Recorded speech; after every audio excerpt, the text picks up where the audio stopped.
एक बार फिर से आपको स्वागत है इस वीडियो में। और आपने अब तक देखा था कि हम प्रेजेंट कॉन्टिन्यूस पढ़ा रहे थे और अफर्मेटिव नेगेटिव वाली बात हमने उसमें सिखा दी थी। आज इस वीडियो में हम आपको सिंगल इंटरोगेटिव और डबल इंटरोगेटिव वाली बात सिखाएंगे। तो देखो, बात किसी का हो, अगर सिंगल इंटरोगेटिव वाक्य होगा तो सीधी सी बात है क्या पहले आता है, और अगर डबल इंटरोगेटिव वाक्य होगा तो उसमें प्रश्नवाची शब्द बीच में आता था।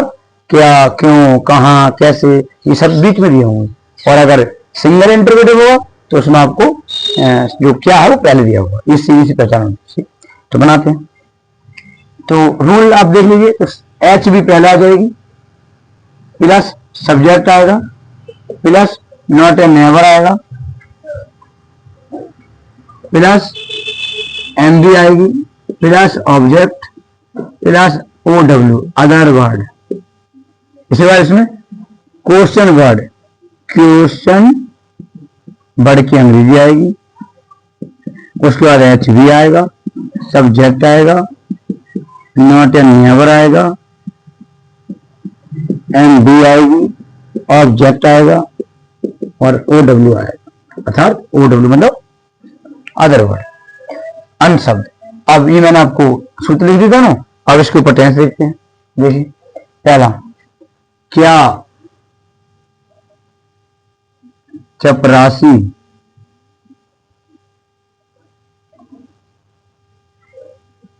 घंटी बजा रहा है। तो सबसे पहले वाक्य पीछे जाते हैं। हमने वाक्य में देखा रहा है, यही मतलब प्रेजेंट कंटिन्यूस। क्या पहले तो साइकिल पहले। अब बताओ, चपरासी, सीधी सी बात है, चपरासी एक वचन है, कोई व्यक्ति है चपरासी हो, क्यों? तो साइकिल क्या है? अब इसमें साइकिल तीन होती है, इज आर एम। तो यहाँ पर क्या है? Is the peon. बजाने को तो रिंग, लेकिन आई एन यू जुड़ जाती है, रिंग द वेल। ठीक है। दूसरे देखिए, क्या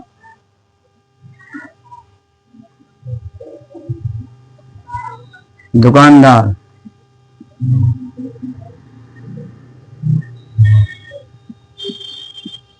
सब्जी नहीं बेच रहा है। तो अब आराम से देखिए आप कि क्या दुकानदार सब्जी नहीं बेच रहा है। तो क्या पहले तो साइकिल, अगर हम दुकानदार जगह ऐसे करते हैं कि क्या तुम अब सब्जी नहीं बेच रहे हो, सब्जी नहीं बेच रहे हो। क्या तुम अब सब्जी नहीं बेच रहे हो। तो क्या पहले तो साइकिल पहले। अब बताओ तुम, तो तुम साथ में साइकिल क्या आएगी? Are you.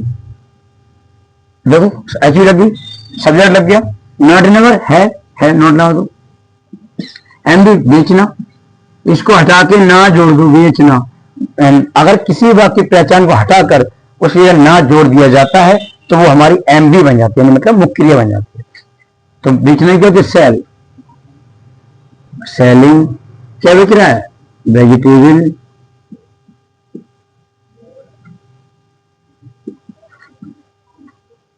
ना माने अब, ये अदर, ई डब्ल्यू है, अदर वर्ड है। इस तरीके से हम अब डबल वाली बात देखेंगे।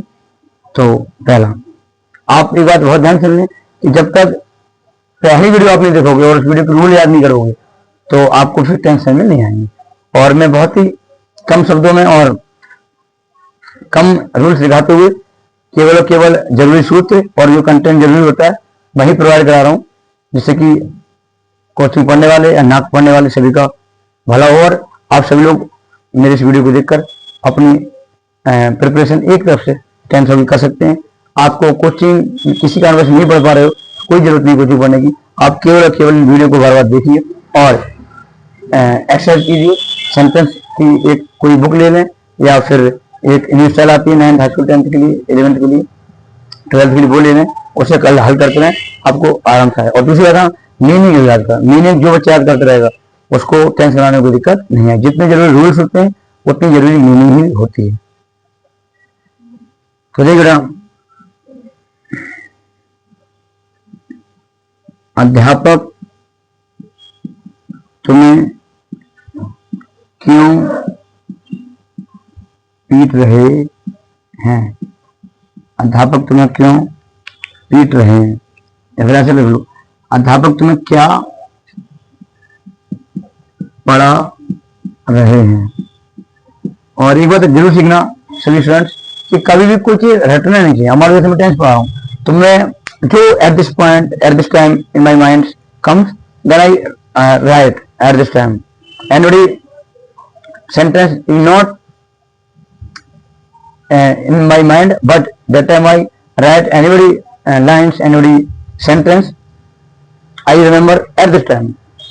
मतलब आधार आप रटो मत कि कोई चीज रट के पढ़ा रहे हो, चाहे वो कोई अध्यापक या फिर कोई स्टूडेंट हो, आप रटोगे तो फिर आप प्रोग्रेस नहीं कर पाओगे। इसलिए आपको क्या करना है, रटना नहीं, बस जो चीज दिमाग में आ रही हो समझो, रूल्स में आना, रूल्स जो कुछ याद रटने को तो रटो, और जो चीज रटने की नहीं वो मत रटो।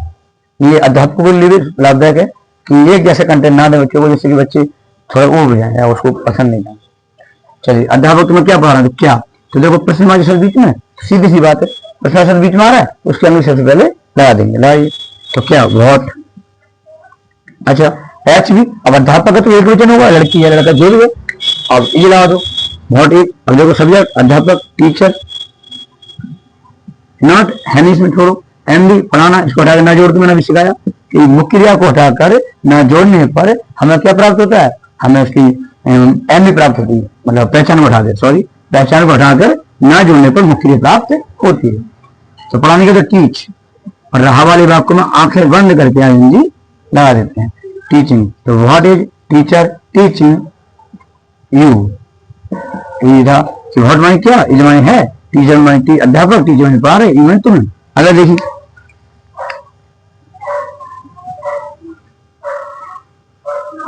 तुम वहां क्यों नहीं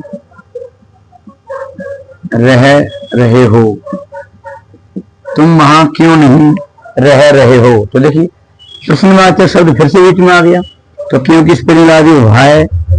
अब तुम बहुवचन है, ऐसी भी क्या लगेगी, आर, तुम की यू। अब जो नॉट नेवर है नॉट, इसको हटा के ना जोड़ दो, रहना, रहने को तो लिव, आई मिला दो लिविंग, वहां की होती देर। तो तुम वहां क्यों नहीं रह रहे हो, तो why are you not living there. तो इस तरीके से चलो, इस तरीके से हमारे इंडिफिनिट हो गया, उसके चारों पढ़ा दिए मैंने, affirmative, negative, singulative, double. Present continuous आज मैंने कंप्लीट कर दिया। इसी तरीके से अगला present perfect, present perfect continuous, फिर पास्ट में आएंगे, और past indefinite, past continuous, past perfect continuous, future indefinite, future continuous, future perfect continuous. ये 12 एक तरीके से पिलर होते हैं हमारे, एक स्तंभ होते हैं। And I say to some lines in English, all students read, study so carefully because at this time the society is going to very fastly in our works. Then all students calm, compose in your activities, in your mindset, because your calmness and your all good activities improve your thinking level, your understanding level, and your all life. Which student don't care our study, that student destroyed all family beliefs and teachers belief. So as a teacher, as a brother, as a friend, I advise to my all dearest students and knowledgeable, non-knowledgeable, all students, please do hard work, because hard work is the only key of the success. Thank you very much.